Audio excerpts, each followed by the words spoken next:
Hello everybody, Big Lou here. Gonna start doing a video capture. Corey had me buy this little guy here. It was, I think it was on Amazon. It's let's see what the number is here. Can we get that in there? Whatever that is, a Capture 4K device. Now I don't have that in my cabinet, I only have the regular one, so I had to get a converter to go from, let me get out of this and go there. So it's got the input and then it outputs to HDMI. You can put the sound in there and that, a little power supply. I'm gonna look in here, pause this. All right, back to it. It says 4K. I'm hoping it works with lower versions of that, and it has a HDMI input and output. It does come with a USB cable, and it does have an HDMI cable and some instructions. I don't need to read that because I have a Corey. If you got a Corey, you don't have to read that. You just go ahead and do. All right, so I'm gonna stop the video and we're gonna go see if I'm gonna hook some of this up, and then I'll get a video and I'll tell you exactly how I did it and what's going on here and see if this works. Oh, I need some light here. There we go. I'm looking in the back of my cabinet now. Now I do have an HDMI in on my monitor there. That's one of those old Vizio TVs, so I might just go all strictly out to the video. I did have an old splitter here that I'm splitting off to that TV up there on the wall, but I'm not going to be using that. So we will be connecting it using this cable here to change it from that to HDMI, because you can see we do not have an HDMI out on these older ones. So we do have to come up with some system. So I'm hoping this is going to work.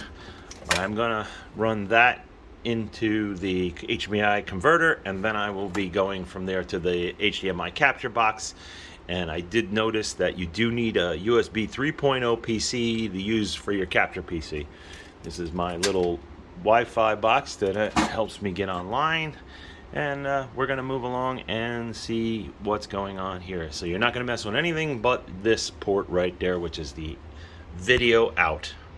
Okay, so the next step was I connected that up to the video out to get my HDMI. It does plug in, it does need power, and I have a power strip here because the power strip to the cabinet is pretty much all used. I don't even know what that's, probably to my LED on the top.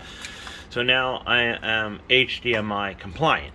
So hopefully this is going to work. So I don't know if it supports the resolution or not, but we're going to find that out. So let's move on. We're going to move on to our next device, which is going to be the capture device. So as you can see, we have a USB. If you can get it clear on that, that's going to go to the PC. We're not using sound, so we can keep the sound right where it's at. So we're just using the video part of this.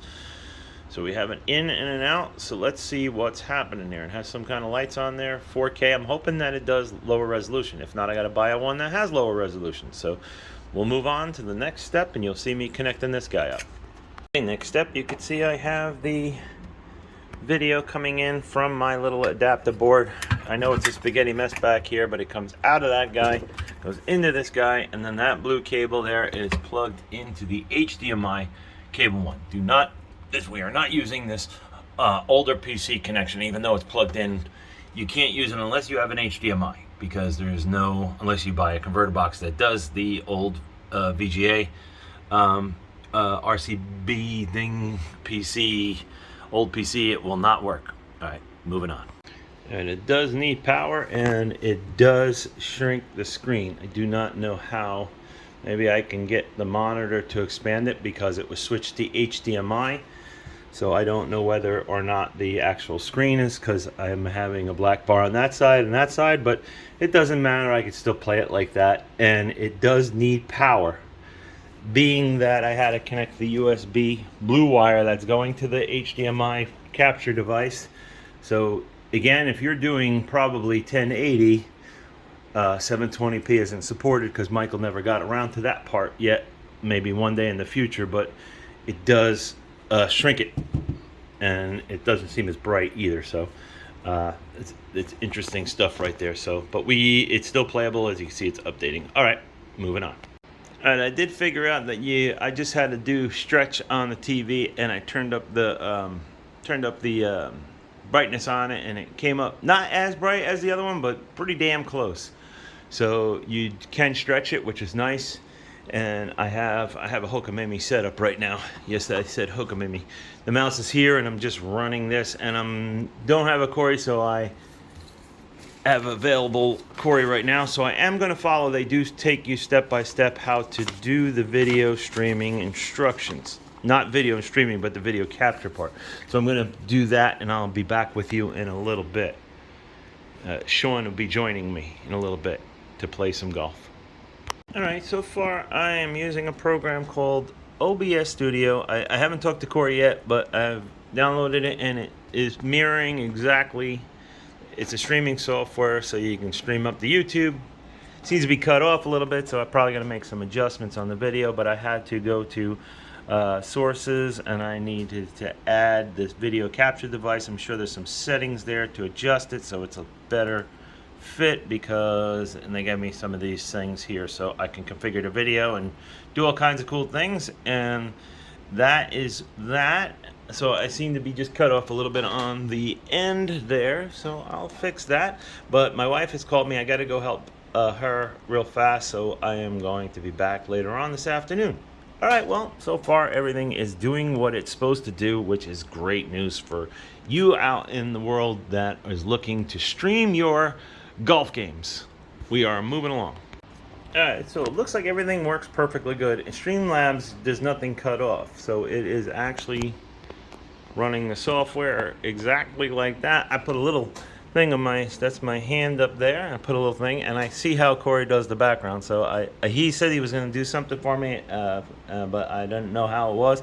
Now I can move it over because the chat box will be over here.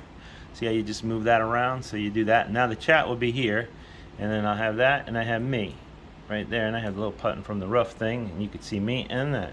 Now if I start to stream, this is exactly what you'll be looking at. So it seems that it's not too difficult. I mean, it's pretty simple. It's just a matter of just figuring out how to do all of that, and it has sources where you just add sources on the bottom here, and you do video capture, and you do stream, and you could add a webcam and do all kinds of things, and then source it out and just add it up and customize it the way you like it. But this seems to be the simplest, and now all I gotta do is add a background to that, and it probably would look pretty fancy.